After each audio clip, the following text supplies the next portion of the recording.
L'année dernière paraissait un petit livre au titre provoquant, précis de décomposition. Son auteur, Émile Cioran, né en Roumanie en 1911 et résidant à Paris depuis 1937, où, dit-il, il continue de mener une vie d'étudiant. Livre et auteur étaient inconnus lorsque le prix Rivarol leur échut. Je rappelle que le prix Rivarol, destiné à aider les écrivains étrangers de langue française, est décerné par un jury où figurent Gide, Jules Romain, Paulan, Gabriel Marcel, Daniel Rops, Émile Henriot, Jean Schlumberger, Henri Troyat, et j'en oublie peut-être. Ce précis de décomposition est un pamphlet philosophique violent, constitué par de courts chapitres, extrêmement serrés quant à la pensée et à la langue. Sans doute ne faut-il pas se donner trop de mal pour déceler, comme sous-jacente au texte explicite, une confidence contenue, des appels étouffés, une plainte tragique et désespérée qui prend les couleurs du désespoir, de la véhémence et de l'accusation. De l'accusation contre ce monde, tel que l'homme l'a fait, d'une accusation contre l'homme, tel qu'il s'est non pas voulu sans doute, mais tel qu'il s'est laissé devenir. Mais Cioran est là devant moi, tout près de vous, et je voudrais lui demander de jeter quelques lumières sur un problème qui le hante personnellement, mais qui dépasse sa personne. Ce serait la situation qui est faite, dans le monde d'aujourd'hui, à ceux que les Grecs dénommèrent métèques. Cioran, pouvez-vous répondre sur ce sujet, tout particulièrement, ou voulez-vous parler d'autre chose? Vous êtes là pour dire ce qui est dans votre sac. Oui. Voilà. Je ne pense pas, quand j'ai écrit les tribulations du métèque, ce chapitre-là, je n'avais pas du tout pensé à la situation du métèque à Athènes, mais bien à Rome, plutôt. C'est-à-dire que la condition de l'étranger dans une Rome crépusculaire, de l'étranger, je pensais surtout à l'intellectuel, le sophiste grec, ou tel théologien de l'Orient, égaré dans une Rome qui ne croyait plus à rien, qui n'adhérait plus à sa mythologie, et qui, forcément, ne pouvait constituer un point d'appui pour, disons, pour ce solitaire venu d'ailleurs. Ce solitaire venu d'ailleurs, c'était vous, après tout. Cette Rome qui a complètement perdu le contact avec sa mythologie, avec ses dieux, cette Rome de fer, cette Rome matérialiste, cette Rome qui a perdu toute foi dans la vie spirituelle, serait-ce Paris par hasard? Hélas, oui. Je dis ceci, pour préciser ma pensée. Je ne parlais pas de Paris précisément, je parlais en fait d'Occident, ou de l'Occident en général. Je suis venu des Balkans, j'ai traversé quelques pays d'Europe, je me suis assimilé à leur civilisation, j'ai traversé quelques littératures, et je me suis arrêté à Paris. Eh bien, la condition d'un intellectuel qui a perdu sa patrie intérieure et qui vient vivre d'autres civilisations est des plus tragiques. Car il arrive un moment où il ne peut plus se dépenser, il n'a pas plus quoi dépenser.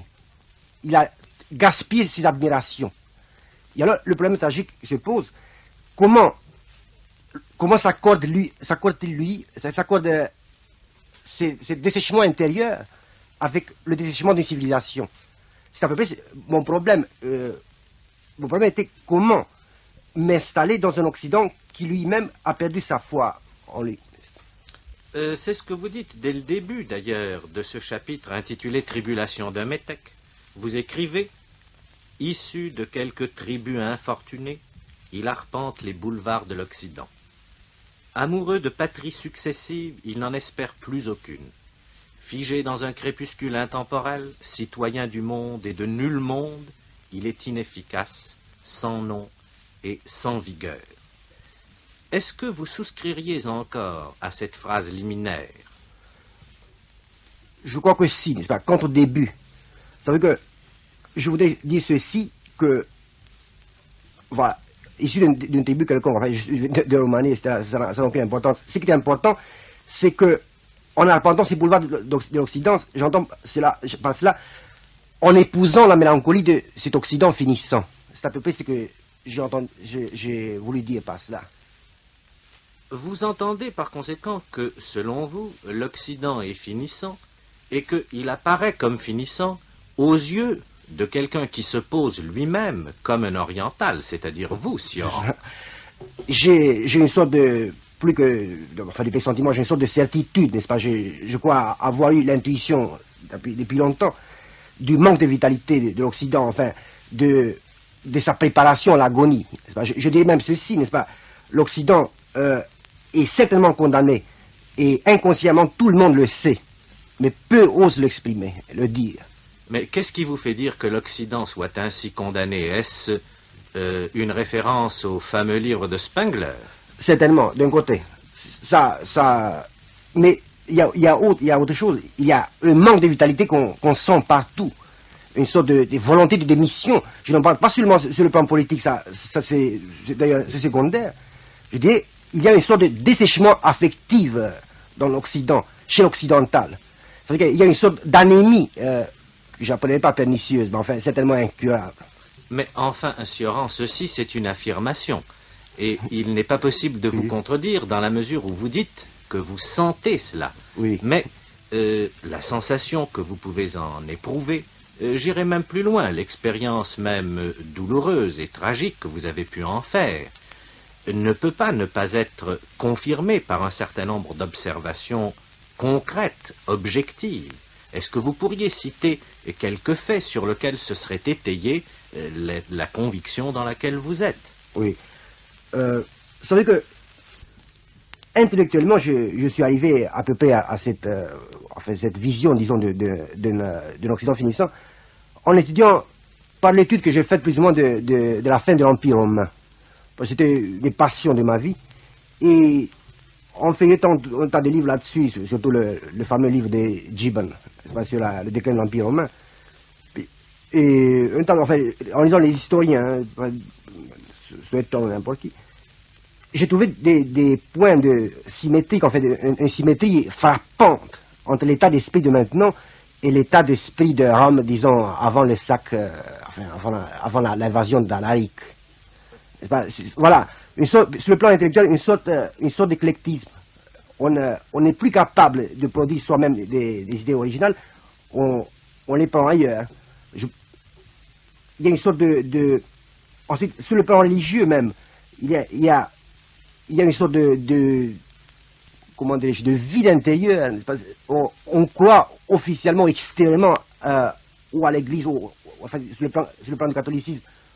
On défend encore le catholicisme, mais on s'est fait plus tuer pour lui. Enfin, une sorte de diminution d'intensité sur tous les plans. Enfin, pour la France, on pense que tout de même, la pensée philosophique contemporaine en France, elle vient d'Allemagne, et que l'Allemagne elle-même comment dirais-je, est arrivée à une sorte de stagnation. Mais cela signifie peut-être tout simplement ceci, c'est que l'Occident, aujourd'hui, ça ne peut plus être telle nation, ça ne peut plus être telle ville, considérée comme une sorte de vaste laboratoire de la pensée. C'est que l'Occident est un ensemble infiniment plus complexe et plus vaste, qui embrasse à la fois l'Europe, l'Amérique, et beaucoup plus loin que l'Europe et l'Amérique, toutes ces colonies, non pas au sens politique ou économique du mot, mais toutes ces colonies au sens intellectuel et spirituel, que l'Occident a essaimées sur toute l'étendue de la planète. Oui. Partout où l'intelligence de l'Occident, où l'esprit d'analyse, de synthèse, de recherche et de découverte et de conquête de l'Occident s'est profondément implanté dans des mentalités radicalement différentes. Et peut-être alors, vous, Sioran, qui vous définissiez peut-être un peu sommairement comme quelqu'un qui serait venu d'une sorte de pays intermédiaire entre l'Orient et l'Occident, éprouvez-vous cette espèce de dichotomie intérieure entre deux versants de l'humanité, l'Orient d'un côté, l'Occident de l'autre, et transposez-vous à l'échelle de cette espèce de crépuscule grandiose ce qui est tout simplement votre drame personnel, votre drame intérieur, à vous, Sioran. Ça, j'ai le cœur. De toute façon, en tout cas, je dirais ceci, que tout ce que j'ai pu dire sur le plan de l'histoire de mon livre, c'est pour moi secondaire. Moi, j'envisage le problème, ce qui m'intéresse, c'est pour ainsi dire sur le plan personnel et métaphysique. Évidemment, étant donné que, enfin, tout de même, j'ai une sensibilité d'anxieux, enfin, une sorte d'anxiété native, il est évident que j'ai projeté cela dans ma vision de l'histoire. Mais vous en venez à cette anxiété, Sioran. C'est précisément cela qui m'intéresse. Cette anxiété me paraît précisément faire le fond de la mentalité, du climat intérieur dans lequel vit, marine, souffre le métèque, auquel je voudrais revenir. Oui. Ce métèque qui est peut-être vous, et qui n'est pas seulement vous. Ce métèque, eh bien, tous les millions de personnes déplacées dans le monde, tous ceux qui n'ont peut-être d'autres ressources que de se proclamer par une sorte de fiction tout à fait illusoire des citoyens du monde, tous ces sans-patrie, tous ces déracinés, doivent dans une certaine mesure se reconnaître en vous, dans cette anxiété vraiment déchirante à laquelle vous donnez une forme particulièrement efficace dans sa volontaire sécheresse, ici dans votre livre. Oui, mais là-dessus, je voulais faire tout de même une précision. Il est évident que, moi, disons, en tant que métèque, j'ai subi une sorte d'exaspération. Ma sensibilité primitive s'est exaspérée à cause de ce phénomène. Mais ma vision du monde n'est pas due à ma condition de métèque. Je peux dire que cette condition de métèque a donné un peu plus de poids, un peu plus de dramatique, en fait, plus d'intensité à une vision que j'aurais eu de toute façon n'importe où. Seulement, je n'aurais pas eu, peut-être, je n'aurais pas atteint, cette anxiété ne serait pas transformée en désespoir, peut-être. Mais dites-moi, je voudrais vous demander, est-ce que vous avez le sentiment d'avoir complètement perdu une patrie, une partie de la chair, de l'esprit et de l'âme, et de n'avoir pas trouvé une nouvelle patrie où prendre racine? J'ai absolument ces sentiments. Vous savez que je voudrais ceci. Sur le plan théorique, je peux me considérer séparé ou comment dirais-je, arraché à tout. C'est pas du tout arraché à tout. N'empêche que pratiquement, il y a les concessions, que ce soit de la vitalité ou de la sensibilité qui n'est pas éteinte, qui vous fait faire des compromissions. Mais théoriquement, je me considère un homme complètement détaché de tout. Et je me comparais volontiers, enfin sans présomption d'ailleurs, avec un moine bouddhiste qui entrait les boulevards. Oui, mais cette espèce de moine bouddhiste, précisément, entrait sans doute les boulevards avec cette sérénité supérieure du détachement, alors que vous avez peut-être une sérénité, mais nous ne la voyons pas. Vous avez, disons-le, une sorte de sérénité imprécatoire, avec la malédiction jaillissant de vos lèvres. Parce que je suis ce qu'on pourrait appeler, n'est-ce pas, un sceptique violent. Enfin, il est très difficile d'exprimer, comment dirais-je, j'emploie justement cette image en fait, de moine bouddhiste, en sens que, lucidement, je me considère détaché de tout, mais j'ai l'affirmé en même temps que pratiquement je ne le suis pas. Oui, mais détaché, c'est-à-dire que vous subissez le détachement. Ce détachement, vous n'en êtes pas l'auteur, il n'est pas le résultat d'un exercice spirituel. Non, mais c'est issu de réflexion. Il est issu de réflexion, c'est-à-dire que vous constatez que vous êtes détaché. Mais il semble que dans le fait même d'être détaché, d'être coupé de vos racines vitales, de cet Orient dont vous ne voulez pas construire une sorte de patrie de l'esprit plus ou moins fabuleuse et illusoire, il semble que la blessure, enfin, cette coupure qui a été faite, soit encore extrêmement douloureuse. Et c'est par là peut-être que votre destin est exemplaire et qu'il est intéressant de méditer dessus. Car vous dites, quelque part un peu plus loin dans ce même chapitre, n'ayant rien à aimer chez eux, ils placent leur amour ailleurs, dans d'autres contrées, où leur ferveur étonne les indigènes. Et il y a là quelque chose qui est profondément touchant. Cette ferveur, à quelles idoles la réserviez-vous d'abord? C'est que mon cas est assez spécial, en le sens que je subis vraiment des emballements féroce pour d'autres pays. C'est vrai que évidemment, on admire l'étranger, etc. Mais moi, j'ai poussé mon admiration jusqu'à la frénésie, par exemple. J'ai passé une grande période de ma vie, pour ainsi dire, a été vouée à la métaphysique allemande. Il n'y avait que la métaphysique allemande. Je suis venu en France, je suis tombé sur le moraliste français. Tout ce qui n'était pas le moraliste français me semblait idiot, insensé, nul. Quel moraliste français? Enfin, évidemment, Chamfort, Larchefoucauld, n'est-ce pas, Joubert, Joubert. en fait, tous, en fait, je lu peut-être, en fait, tous les moralistes français, je crois, sans exception.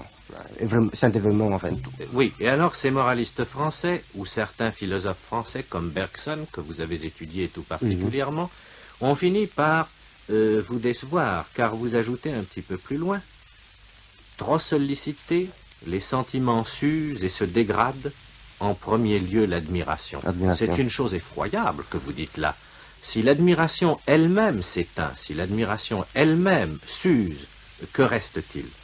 Il reste cette constatation terrible que vous faites encore. Je me suis forgé d'innombrables idoles et dressé partout trop d'autels et me suis agenouillé devant une foule de dieux. Maintenant, las d'adorer, j'ai gaspillé la dose de délire qui m'échute en partage. Je suis très content que vous ayez mentionné Bergson parce que je croyais que je pouvais me faire comprendre plus facilement en partant justement de Bergson dans ces cas-là. Voilà. J'ai subi un emballement assez considérable pour Bergson. Et alors, c'était très intéressant. Pourquoi je m'en suis détaché? C'est que je suis arrivé à un moment où j'ai compris que cette philosophie de l'élan vital, qui m'avait tellement passionné dans le temps, il fallait la retourner, pour ainsi dire. Expliquez-vous un peu mieux. Oui. Je suis parti d'une affirmation d'un penseur allemand qui a écrit une petite étude sur Bergson qui dit ceci. Bergson n'a pas vu le paradoxe tragique de la vie qui, pour se maintenir, doit se détruire. Et à ce moment-là, j'ai compris qu'au fond, la vision de la vie qui me conjointait, ça ne serait pas celle de l'élan vital toujours en dilatation. C'est plutôt un élan vital qui se retourne contre lui-même. Ben, le double phénomène d'évolution et d'involution. Oui, mais alors je mettais l'accent, n'est-ce pas, parce que tout de même ça explique aussi le titre de mon livre, n'est-ce pas, c'est que je suis devenu par la suite, je suis devenu sensible aux aspects négatifs de la vie. Ça veut dire que, je vais même dire à un certain moment, n'est-ce pas, que la vie est tout ce qui se décompose. Ça veut dire que exactement l'envers de l'élan vital. Et je reconnais ce qu'il peut y avoir de limité, d'unilatéral dans cette vision. N'empêche qu'elle correspond à mon état présent. Enfin, c'est... pour moi, par exemple, la vision la plus juste, en fait, si on peut parler de la vie, c'est celle que présente la tragédie. Il est évident qu'il y a plus de vérité dans Macbeth que dans n'importe quel bouquin de philosophie. Oui, bien sûr, il y a plus de vérité, vous le dites bien, mais c'est une vérité qui est à une autre échelle. L'échelle du tragique n'est pas l'échelle du quotidien. Non, mais c'est la seule échelle qui vaille. Oui, mais alors c'est une échelle qui est, comment dirais-je, tellement différente de la nôtre. C'est une échelle où l'homme se pose exactement face au Dieu, et où pour être face au Dieu, il se proclame leur rival et presque leur égal. Et sans cette déification préalable de l'homme, qui l'élève au rang de héros tragique, il n'y a pas de tragédie. Il n'y a pas de tragédie, mais j'ajouterai ceci, je ne me place pas du tout sur le quotidien, je crois que justement ce que vous venez de dire, c'est la seule position valable, que le reste, c'est de remplissage, c'est-à-dire que l'existence. C'est-à-dire, vraiment, je crois que tout ce qui n'est pas tragédie est dérisoire, est accidentel, et comme tel, ça intéresse la mairie ou l'histoire littéraire, n'est-ce pas, ou je sais quoi, n'est-ce pas. Mais enfin...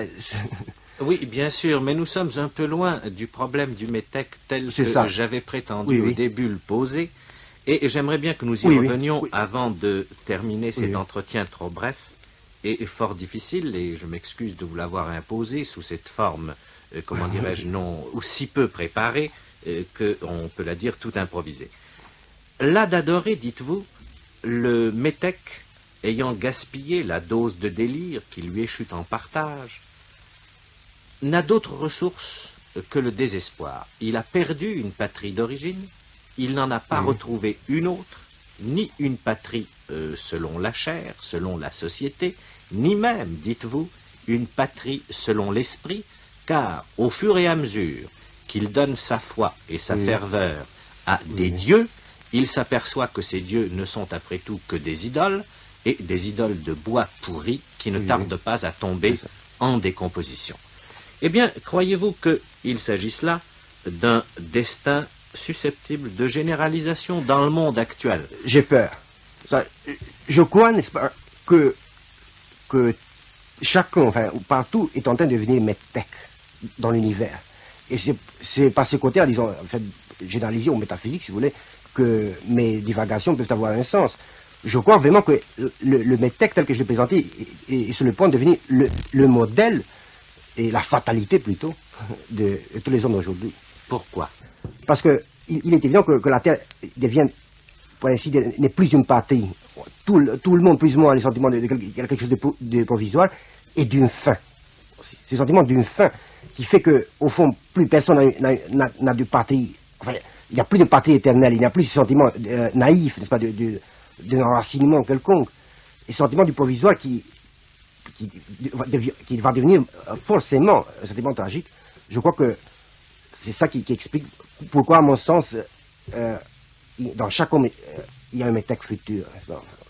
Dans chaque homme, il y a un métèque futur. Je crois que c'est sur cette formule que vous avez trouvée tout spontanément que nous terminerons cet entretien. C'est cette formule que nous allons soumettre à la méditation de nos auditeurs.